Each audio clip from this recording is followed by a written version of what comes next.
The 641 horsepower Hyundai Ioniq 5N has just arrived at the Edmunds test track. Want to know how fast it is? Of course you do. We're going to measure the acceleration, the braking, the ultimate grip, the mass. We're going to subject it to the world-famous Edmunds EV Range Test, because it's an EV. We're going to take it to our handling circuit to find out whether it's actually good to drive. And we're going to check out the all-important drift mode. And all of this to find out whether it's really worth 70 grand. I'm Alistair Weaver, and this is Edmunds Fully Tested. To ensure consistency, we had our head of testing, Jonathan Alfarland, run the numbers. Despite a chunky curb weight of 4,855 pounds, the Hyundai hit 0 to 60 in just 3.3 seconds without a rollout. That's as fast at our track as at Porsche 911 GT3 and 4/10ths faster than our time for the rival Tesla Model Y Performance. To the quarter mile, it's 6/10ths faster than the Tesla and still only a 10th down on the fabled Porsche. So it's good at sprinting. The braking and skid pad performance, though, are less outstanding. It took 110 feet to stop from 60 miles an hour, 2 feet more than the Tesla, and the 1G of lateral grip is only a bit better than the Model Y's 0.95G. That's a world away from the 1.25G recorded by the GT3, which also stopped in an extraordinary 91 feet. Let's take a look at how all this comes together. Officially, Hyundai calls this an SUV because no one buys hatchbacks anymore. But it's not really. Look at the proportions, look at the ride height. It's a scaled up Mark I Volkswagen Golf GTI. This is a hot hatchback, a sport compact car like you used to love if you're of a certain age. Obvious rivals include the Tesla Model Y Performance and, although it's smaller, the soon-to-arrive Model 3 Performance. Then there's the Kia EV6 GT, the Mustang Mach-E GT, and the upcoming Mach-E Rally. All are cheaper than the Hyundai, but arguably less sophisticated. The Ioniq 5N is thoroughly re-engineered compared to the standard car. The body's stiffer. It's 2 inches wider with 21-inch wheels and bigger brakes. There's uprated suspension, a new steering rack, an electronic limited slip differential at the rear, all sorts of aero tweaks including a giant rear diffuser, and a new brake light built into the rear wing. Then there's the thrust, electric motors front and rear delivering 601 horsepower or up to 641 horsepower for 10 seconds in the ridiculously named N-Grin boost mode. There's also some orange paint, if you're so inclined. Sounds really cool. I love the fact it also simulates a rev limiter. Can you hear that? Anyway, to the interior. And as you can see, pretty much everything in here is standard Ioniq 5, apart from these really chunky sport seats and this steering wheel, which, let's face it, is not bereft of buttons. What I like about these seats is they're not only supremely comfortable and hold you well in place, they're also not too big, so they don't rob space in the rear. This is still a very spacious family car with room for at least a couple of adults in the rear and a big trunk. It's a proper Ioniq 5. So what else has changed? Well, the biggest differences are actually in the software. We finally have wireless Apple CarPlay in a Hyundai Ioniq 5, thank goodness for that. Then if you click on Hyundai, select N, you open up a whole world of new N gadgets and information. Frankly, it's a bit overwhelming. I've been dealing with this for 3 or 4 days now, and I'm still trying to figure out which menu does what. This car is very, very complicated. In fact, it's more like a computer game, I think, than any car I've ever driven. But is it any good? Let's find out. Here we go. N launch control, road grip level high, activate, foot on brake, start, release, brake. Here we go. 3, 2, 1, boom! Never gets old. That's 60, that's 80. Gonna have to have a little brake here. I'll just ease off the gas because I've got the N pedal mode 3 on, which gives me apparently 0.6 of a G of deceleration before I even have to hit the brake pedal, which is probably the biggest example of one pedal driving I've ever experienced. So you do get quite a significant impact here on the circuit. Something that apparently the F1 and the World Sports Car guys get used to it. This thing is very agile. It hides its considerable mass really, really well.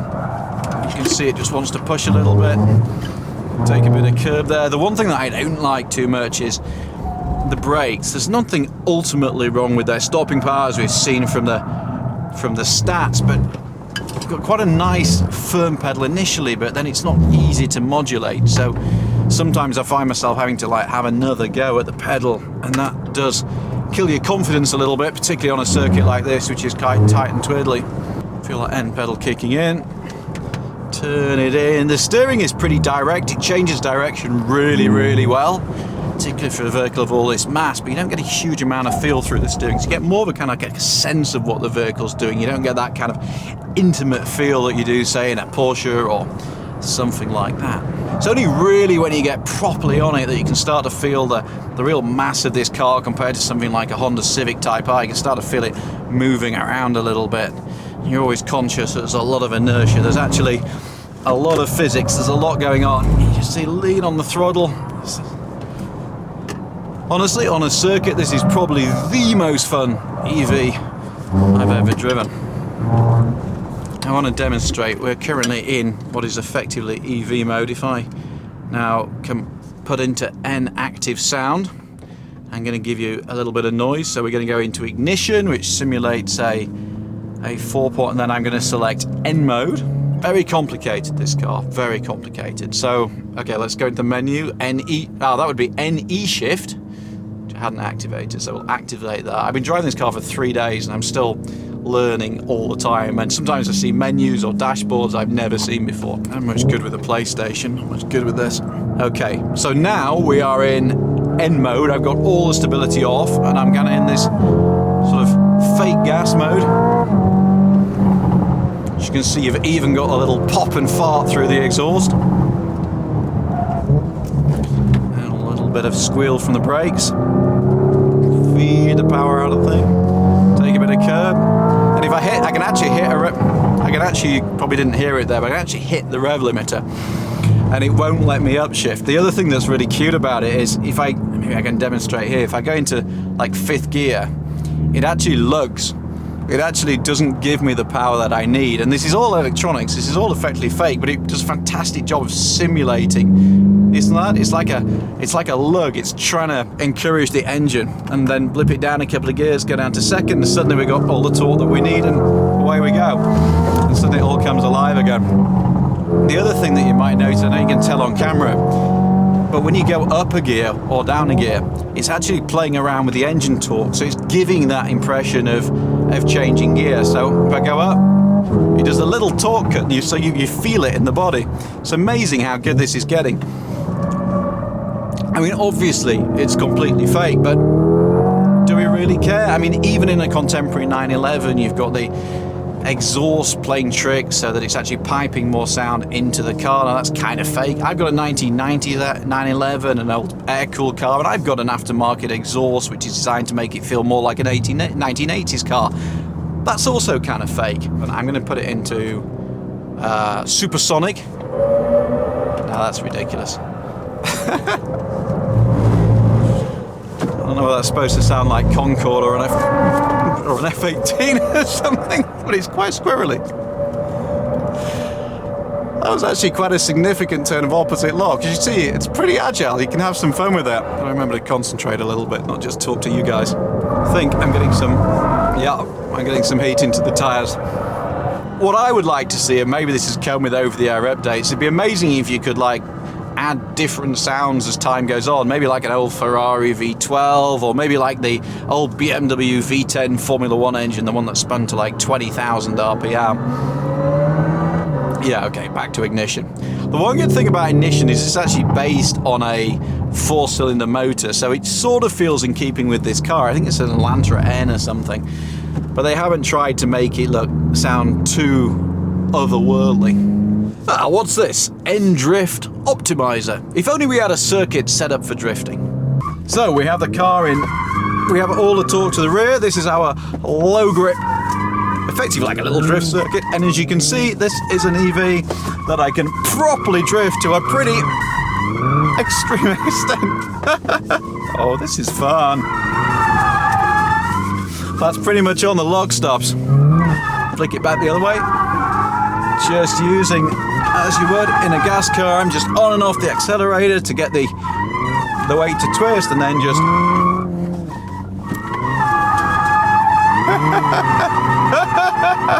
Oh, this is magnificent. This is basically exactly as you would in a gas car. I'm just using the accelerator on and off to get the weight to transfer, and then steering into the slide. You can even do a little Scandinavian flick through this side, a little touch of the brakes just to get the weight going. See if we can hold it. Woo! Oh, what a great day to be alive. Of course, all that performance isn't worth much if you don't have the range to make it home from the canyons. Luckily for you, we subjected the N to our world-famous Edmunds EV Range Test. Driven sensibly, it achieved 253 miles. That's just 17 miles less than we achieved in the standard dual-motor Ioniq 5. It's also worth noting that in our equally world-famous Edmunds EV charging test, Hyundai's EVs managed a really impressive average charging power. In other words, a DC fast charger should get electricity back into the Ioniq 5N really quickly. All the noise is off. We're in effectively something that is akin to a traditional Hyundai Ioniq 5, and I've driven this quite a lot on the road over the last few days, and it's a little bit stiffer than the standard car, but it's certainly not uncomfortable. This is the go to Whole Foods mode. This is the take the kids to school mode, as I did last Friday. But to be honest, my kids aren't really like this. They wanted the noise, they wanted the raps and the pops and farts and the exhaust, because they're good kids and I'm teaching them well. In recent years, Hyundai has got really good at hoovering up talent from across the globe and then empowering them to get on with their job. So if you think about this N as really a fusion of Hyundai, BMW M-Power and Ford Performance, then you wouldn't be too wrong. One of Hyundai's lead engineers is Tyrone Johnson. Now, I got to know him pretty well when I shot a documentary on the development of the Ford Focus RS in a previous life, and he is utterly obsessed with Group B rally cars from the early 1980s. The Focus RS was really an homage to the Group B era, and I reckon this is too. All-wheel drive, hatchback, drift mode, lots of trick engine notes. Sound familiar? What we really have here is a pseudo rally car from the 1980s, but in place of an engine, it's got a battery pack and 2 electric motors. Honestly, this is one of the most interesting cars I've driven in a long time, and on so many levels. We've now driven this car in South Korea, we've driven it at Laguna Seca, and now we've driven it here at the Edmunds test track, so we do have a pretty good handle on it. Until now, most of the smallish performance EVs have been more like dragsters than proper sports cars. I'm thinking about the Tesla Model 3 Performance, the Model Y Performance, the Kia EV6 GT, and even the Mustang Mach-E GT. Very good at going in a straight line, not so good going around corners. This though is different. It's all about using some pretty awesome tech to revive a bit of old world magic and having fun absolutely everywhere.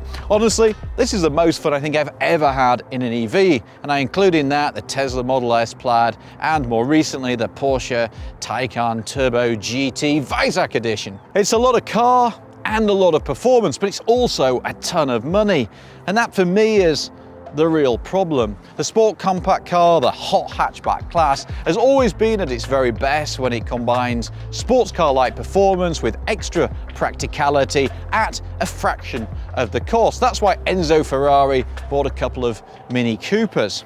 This does provide sports car performance, it does provide extra practicality, but it is a pretty big fraction of the cost. It's $70,000, $25,000 more than a Honda Civic Type R.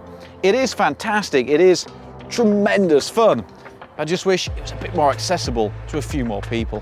I'm afraid that's it for now. Leave all your comments below, like and subscribe. Thanks for watching. Goodbye for now.